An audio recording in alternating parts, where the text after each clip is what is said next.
Ça tourne. Oh, waouh, merci Laura. Merci beaucoup. Je m'appelle Laura, j'ai 26 ans. J'avais déjà 26 ans l'année dernière? Non, 25. Mais pour l'interview, je me rappelle plus si j'avais 25 ou 26 déjà. Donc j'ai 26 ans. Du coup, je suis un propriétaire de EOP et Chaman. Et Petit Hop qui a participé déjà l'année dernière au Wild Challenge. C'était trop bien juste de tous se rencontrer. Et vraiment, on aurait dit qu'on se connaissait depuis 10 ans déjà, tellement le feeling il passait trop bien et qu'on était vraiment tous en accord avec nos chevaux et tout. Du coup, par rapport à l'année dernière, sur les résultats, etc., on n'est pas du tout sur une évolution, une bonne évolution par rapport à l'année dernière où je classais tous les week-ends et que je faisais des 100 potes tous les week-ends. Et j'ai envie de continuer, même si, pour être tout à fait honnête, j'aime pas les concours. J'aime sauter, j'aime me mettre au défi, j'aime me fixer des objectifs, mais j'aime pas les concours parce que j'aime pas voir tout ce qui se passe. Et j'aime pas voir que tout le monde trouve certaines choses normales et on tolère plein de choses. Et par contre, nous, quand on arrive en mode hippie, qu'on essaye des trucs, juste qu'on se laisse porter par le vent, mais par contre, quand on est sans mort, on n'a pas le droit à l'erreur et il y en a pas un qui nous loupe, quoi. Juste alors que, non, par contre, si on a un petit mort tandem, c'est pas grave, on peut se faire embarquer. Il n'y a pas de problème. Surtout, il n'y a pas de problème. Mais par contre, nous, si on se fait embarquer en side, c'est parce qu'on est en side, on n'a pas de contrôle. Mais ça n'a rien à voir, c'est une question d'éducation, de travail sur le plat, de sensibilité, il y a plein de choses. Le jour J, tu sais pas, le cheval, il a peut-être fait la bamboula la veille dans son parc, il a mal au dos et c'est pour ça qu'il t'embarque. Il y a personne qui peut savoir ce genre de choses. Et nous, on se met toujours une pression supplémentaire parce que les gens, ils nous foutent la pression parce qu'on doit être parfait tout de suite, en fait. Et juste ça doit changer parce que, ok, tu veux rester avec ton mort, ton enraînement, tout ce que tu veux. Nous, on n'est pas, d'ailleurs, c'est un débat aussi, on n'est pas contre ça. Chacun fait ce qu'il veut avec les outils qu'il a. Le principal, c'est d'avoir l'intention de faire mieux et bien pour son cheval. Et chaque chose en son temps. C'est sûr que ceux qui ont récupéré des chevaux cassés, ils peuvent pas passer en cordelette du jour au lendemain. Mais savoir utiliser les outils pour ne pas faire mal à son cheval, c'est déjà quelque chose, quoi. En vrai, moi, ce qui m'a aidé, ce que je dirais, c'est que faut juste arrêter d'écouter les gens. Faut écouter son cheval, même s'il parle pas, il parle très bien. Il parle très très bien. Ça se la régale. Ah, il y a maltraitance, il y a un mort. Ah, il y a la honte.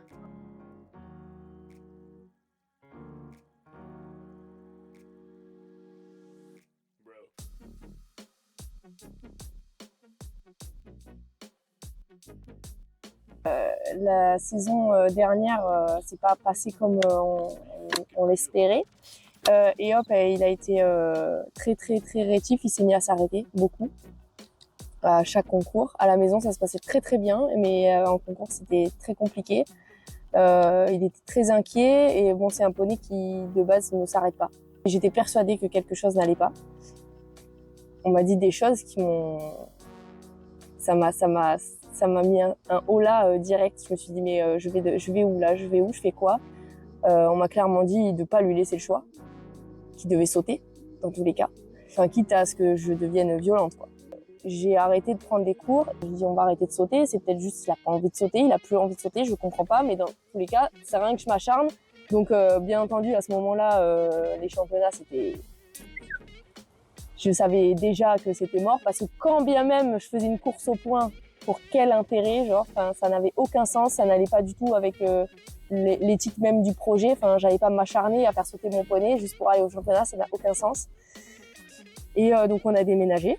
Je suis arrivée ici, du coup, c'est le club dans lequel j'ai commencé l'équitation il y a 17 ans. Du coup, ici, j'ai retrouvé des chevaux que je montais quand j'étais enfant, avec lesquels j'ai des liens très forts et qui m'ont appris cette équitation-là. Et en fait, quand on est arrivé ici, du coup, on a fait le bilan en visio avec Emeline, qui nous a fait un bilan naturo, une iridologie aussi, que je ne connaissais pas du tout. Il avait des marqueurs assez spécifiques dans les yeux de maladies de tic. Et là, elle m'a dit, ça serait bien de faire une prise de sang quand même. Et j'avoue que j'ai jamais pensé parce que, en fait, il est tellement belle physiquement, il est tellement en forme. Je peux pas te dire ce cheval, il est malade, quoi. Donc, j'ai fait cette fameuse prise de sang et c'est cadeau. Il a la pyro chronique, quoi. Donc en fait, si j'avais pas suivi mon intuition et fait confiance en la bonne volonté de mon poney à vouloir toujours bien faire, je me serais retrouvée comme beaucoup de gens, à mon avis, qui le font sans même s'en rendre compte, c'est j'aurais sûrement maltraité mon cheval pour aller sauter alors qu'il était juste malade. Voilà. Donc, mais je pense que la prise de sang, c'est quelque chose à laquelle on pense pas assez, quoi. Et il aurait fallu que je vérifie avant. Mais j'étais triste de toutes les façons parce que j'étais partie du Wild Challenge 2024 en disant l'année prochaine, je prends ma revanche, quoi.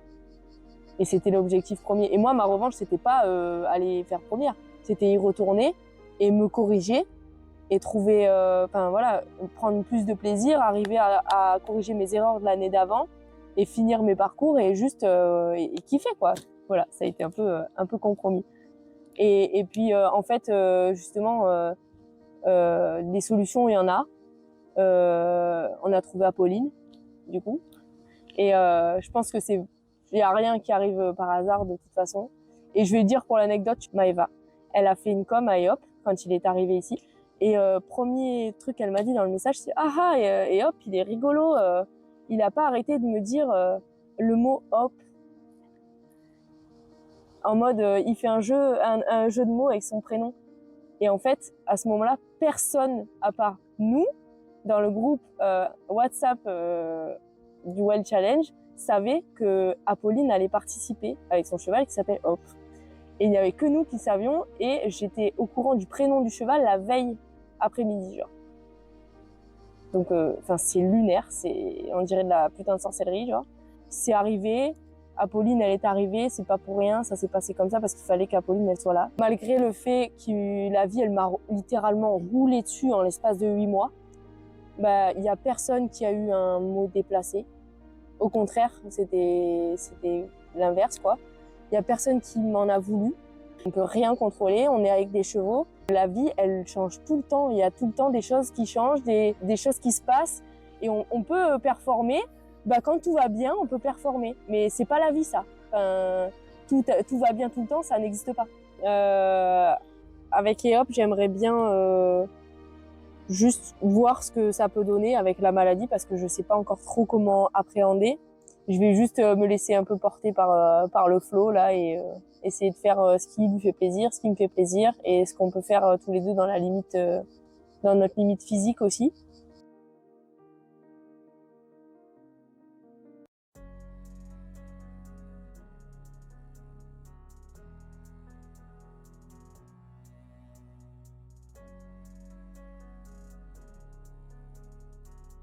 Moi, je m'appelle Apolline Romier, j'ai 15 ans et je suis lycéenne. J'ai eu Hope, il avait 10 mois, moi j'avais 8 ans et c'est ma mère qui m'a offert mon cheval quand j'étais toute petite. Il est arrivé à la maison en 2018 et je l'ai très peu vu, je m'en suis très peu occupée jusqu'à quasiment ses 3 ans puisqu'en fait j'en avais très peur et parce qu'il était dangereux un peu avec les humains parce qu'incompris.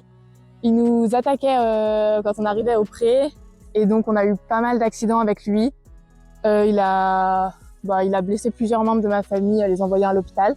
Maintenant, ça va mieux, mais on a mis du temps. Et puis après, le débourrage, on est parti dans une écurie, et celle où on est toujours aujourd'hui.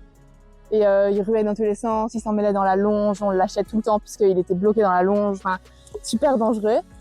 Mais au départ, on était quand même parti en nooseband, mort. Et si on m'avait demandé si je voulais mettre un plus gros mort, j'aurais dit oui. Petit à petit, grâce aux réseaux sociaux, j'ai découvert qu'on pouvait faire autrement, en fait, qu'on pouvait chercher à comprendre son cheval, à l'écouter. Du coup, on a un peu testé ça, puisque j'étais un peu au fond du trou, je trouvais pas de solution, et puis j'étais toute seule, quoi. Moi, on me proposait de mettre un peu l'âme, j'étais pas trop sûre du truc. Et au final, on a fini par découvrir d'autres choses. Du coup, on a fait le travail à pied, c'est ce qui nous a un peu sauvés. Et puis petit à petit, je suis tombée sur d'autres comptes qui disaient monter sans mort, et puis ça m'a intéressée, ça m'a fait envie. Et du coup, on a commencé une première fois, je crois, en licol éthologique comme ça. Puis je me suis dit, bah, ça marche bien, ça a l'air cool, puis ça a l'air de lui plaire. Puis petit à petit, je me suis renseignée, donc j'ai acheté un side pool. Et puis on en faisait de temps en temps comme ça pour le plaisir. Et au fur et à mesure, bah, ça nous a bien plu. Et finalement, on s'est rendu compte avec mon coach, qui est pourtant très classique, que c'était mieux, il était mieux comme ça. Donc j'ai fini par faire le choix de le garder 100% en sign cool et ça s'est fait en 2023, donc ça fait quand même 2 ans qu'on est 100% sans mort et qu'on n'a pas remis de mort. Les points positifs pour moi d'être passé sans mort, ça a été la motivation de Hope au travail. Ça l'a boosté dans son truc et puis il prenait du plaisir et puis après j'ai même introduit la récompense alimentaire dans le travail monté. Et ça, avec le sans mort, ça l'a vraiment aidé à apprécier en fait ce qu'on faisait et maintenant il veut toujours chercher qu'est-ce qui va me faire plaisir pour avoir sa récompense certes, mais du coup qu'est-ce qui va me faire plaisir et du coup il cherche à travailler, il a envie d'aller dans le bon sens, faire avec moi les choses, etc. Après les freins, il y a eu des moments où j'ai envie de remettre tout parce que après une séance compliquée, après un concours compliqué, ça peut arriver parfois que je dise comme ça sur un coup de tête bon je vais aller acheter une paire d'éperons, un pélame et puis c'est reparti quoi, on va faire comme tout le monde, ça ira plus vite. Puis c'est compliqué parce que je suis dans une écurie un peu très tradie en fait où tout le monde est en pélame limite et en éperon et moi je suis un peu là au milieu comme une indienne et les gens rigolent, ils rigolent gentiment mais les gens rigolent et du coup je suis seule dans mon truc et quand je dis parfois en riant vous avez qu'à passer sans mort vos chevaux, vous aurez moins de problèmes quand ils galèrent, ils me disent oui mais enfin on peut pas faire ça avec tous les chevaux. Et ça c'est un peu un truc qui me bloque parce que je me dis quand même on a l'exemple, j'avais pas le cheval facile et maintenant, c'est une perle rare. Tout le monde me dit, ah là là, t'as de la chance, Hope, il est facile. Et j'ai envie de leur répondre que non, mais à la fois, maintenant, c'est un cheval bien, quoi. Juste un cheval écouté, il vit au pré, il est heureux, il a des copains. Puis on fait plein de trucs, on varie le travail. Donc du coup, ça l'intéresse plus, quoi.